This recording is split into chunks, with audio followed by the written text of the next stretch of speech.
Bom dia, meus queridos ouvintes do seu canal da Semeadores, quer seja pela radio.osemeadores.com, quer seja pelo YouTube.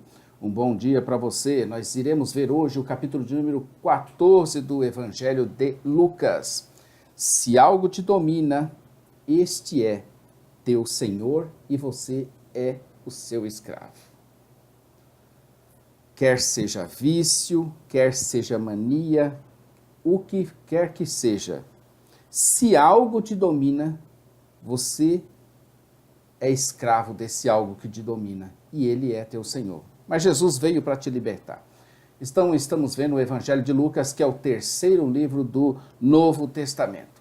Embora a gente pregue que a autoria seja de Lucas, os 4 evangelhos foram escritos de forma anônima. E Lucas é mais um relato de Paulo e de Marcos do que de Lucas. Lucas apenas ouviu as histórias de Paulo e de Marcos e as registrou como o Evangelho de Lucas. Ele era médico e provavelmente de Antioquia. E ele é rico em detalhes e bom de escrever, né?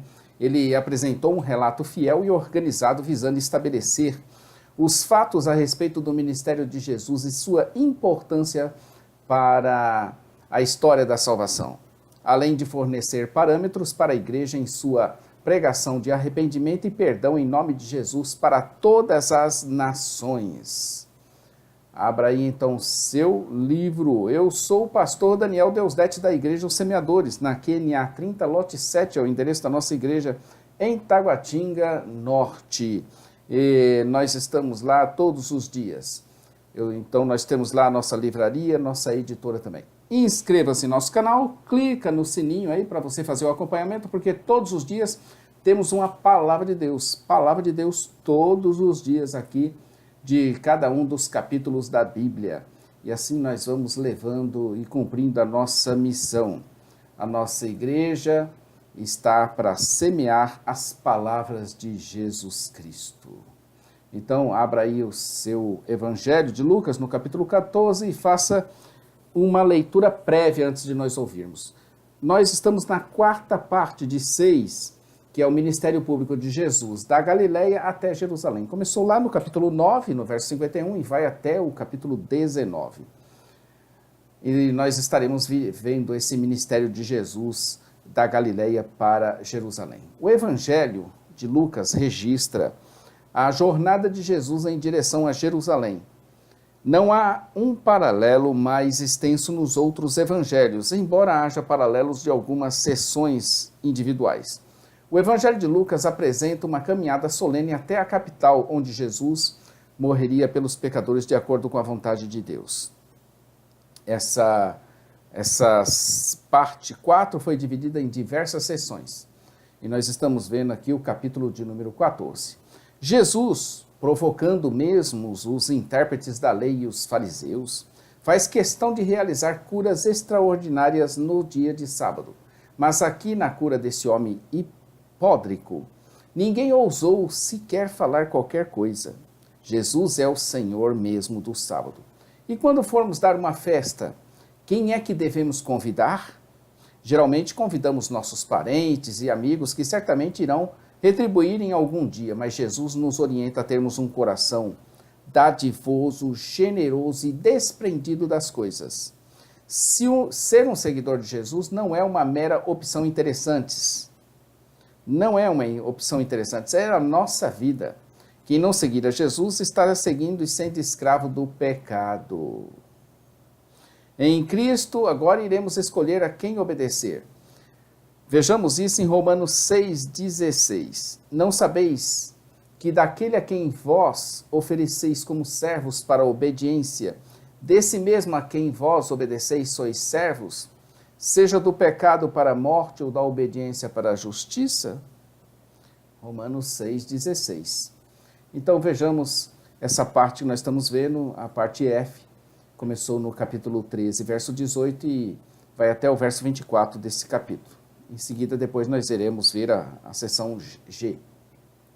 Até o verso 18, até o do próximo capítulo, verso 24, e veremos a partir do verso 18 do capítulo 13 até o 24 do próximo capítulo, estaremos vendo o reino de Deus. Lucas registra uma série de ilustrações que Jesus usou para explicar o modo inesperado pelo qual o reino de Deus estava chegando. Ele deixou claro que o reino estava vindo gradualmente e que os gentios tomariam o lugar de muitos judeus no reino. Parece que o jantar de sábado era uma refeição importante. Toda a comida era preparada no dia anterior. Os fariseus estavam ali observando, evidentemente, com o objetivo de pegá-lo violando alguma observância do sábado. Também ali estava um homem hidrópico, uma doença que causa acúmulo de fluidos nas cavidades do corpo. Em todo o Novo Testamento só há mencionado um caso, e esse caso aqui. Jesus, não suportando a hipocrisia reinante, logo os provoca. É ou não é lícito curar no sábado? Essa foi a pergunta. No entanto, os covardes se calaram, mas Jesus curou o homem e o despediu. Agir dessa maneira em casos de emergências testemunhava a favor da verdade. Isto é, de que é lícito realizar atos de misericórdia no sábado. Foi exatamente o que Jesus fez. Os judeus certamente retirariam uma criança de um poço, até mesmo um boi, num dia de sábado, ainda que isso fosse tecnicamente considerado como trabalho. Curar no dia do sábado não era contra a lei de Moisés, embora fosse proibido pelas regulamentações dos escribas, suas tradições, a menos que houvesse risco de morte. Diante de tanta luz, quem pode replicá-lo ou mesmo se opor a ele? Pacientemente, querendo ensinar para que houvesse o arrependimento, Jesus lhes conta uma breve história com um fundo moral apropriado ao momento ao observar como escolhiam os convidados os primeiros lugares. Conseguir um lugar perto do convidado de honra era algo que todos buscavam com avidez. Jesus não estava dando um conselho mundano, mas defendendo a humildade genuína, como nos mostra o versículo 11. Não se deve esperar recompensa por ser hospitaleiro. A genuína hospitalidade é demonstrada quando se convida pessoas que não têm recursos ou condições de retribuir. Um dos presentes dos que estavam sentados à mesa, vendo e ouvindo o que Jesus falara, disse que bem-aventurado seria aquele que viesse a comer pão no reino de Deus. Uma expressão piedosa convencional, pronunciada talvez com o objetivo de mudar de assunto. E mais uma vez outra parábola contada por Jesus, a parábola da grande ceia. No gancho desse homem, aproveitando a sua fala.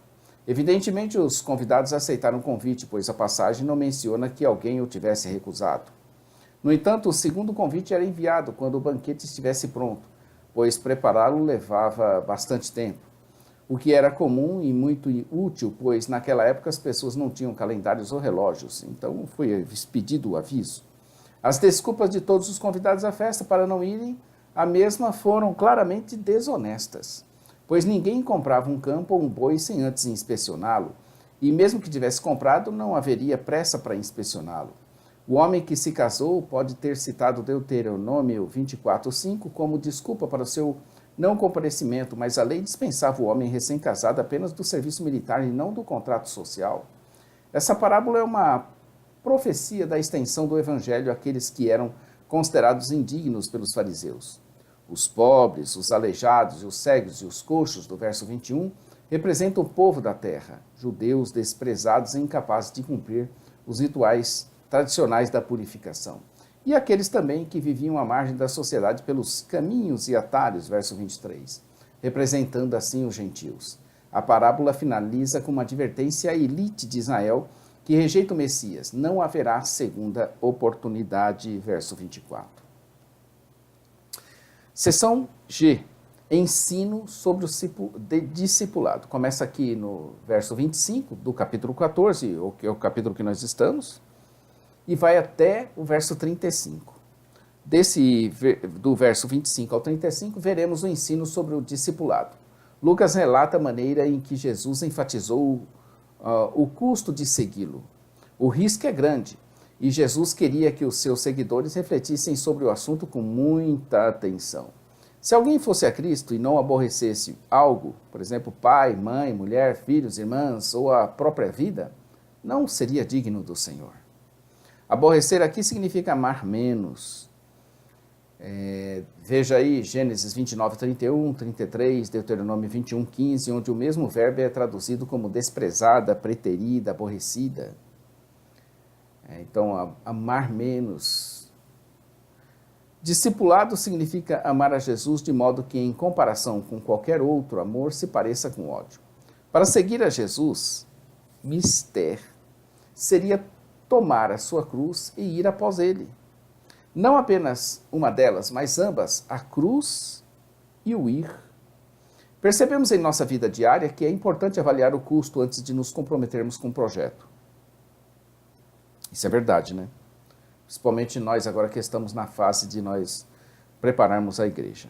Então, na nossa vida, nós sempre avaliamos o custo antes de nos comprometermos com o projeto. Se a gente se compromete é porque cremos que daremos conta. Daí porque ele conta duas parábolas envolvendo objetivos e recursos para alcançá-las. A primeira fala da construção de uma torre de vigia ou uma construção rural. Seria importante se assentar primeiro. Indica um processo calmo e cuidadoso. Se os construtores têm os recursos necessários antes de começar, para não ser o caso de ter começado e visto depois que não dariam conta, nem para ter começado, aí vai parar a obra. A segunda fala de um preparativo numa guerra. Nenhum rei entraria numa guerra se tivesse a certeza que iria perder. Portanto, ele avalia os custos antes mesmo de começar. A primeira parábola pede francamente aos ouvintes para que avaliem com cuidado se têm condições de seguir a Cristo. A segunda possivelmente questiona no sentido contrário, isto é, se os ouvintes têm condições de recusar as exigências de Cristo. Em ambas são exigidas renúncias sérias às coisas desta vida para poderem seguir a Cristo Jesus. Jesus então faz uma boa análise do sal e afirma que o mesmo é bom, mas poderia se estragar. Jesus não especifica as qualidades que fazem que o sal seja bom, mas era óbvio que tinha a propriedade de dar sabor e também de conservar os alimentos. Há muitas utilidades para o sal, além dessas. E ele também já foi moeda de troca. O sal que era usado nesse tempo tinha um grau de pureza muito baixo e era possível extrair o cloreto de sódio do sal por meio da lixiviação, deixando o resíduo útil. Assim, os discípulos são o sal da terra, que deve zelar por não se degenerar, para assim estar sempre útil ao seu Senhor. Lucas 14, verso 1 começa: Aconteceu que, ao entrar ele num sábado numa casa dos principais fariseus para comer pão, eis que o estavam observando. Esse observar aqui é no sentido de querer apanhar a Jesus em alguma falta. O verso 35 vai dizer, o verso 34 e 35, que o sal é certamente bom, caso porém se torne insípido, como vai ser restaurado o seu sabor? Não presta nem para a terra, nem para o monturo, lança-o fora. Quem tem ouvidos para ouvir, ouça.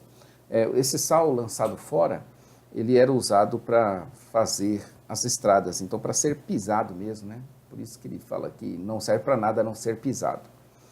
Por conta disso tudo, falando Jesus de que devemos planejar, se podemos construir uma torre ou vencer uma guerra, se não renunciarmos a tudo quanto não poderemos nos tornar discípulos de Jesus, se não renunciarmos a tudo.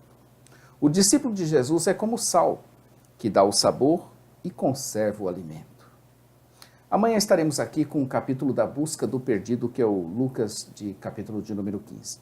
Inscreva-se no nosso canal do YouTube e clique no sininho para você acompanhar nossos vídeos que são feitos diariamente. Nosso programa de rádio, nós estamos aqui concomitantemente no ar, radio.ossemeadores.com. A parte escrita que você acabou de ouvir aí se encontra no Jamais Desista, jamaisdesista.com.br. Nossa loja virtual, ossemeadores.com.br.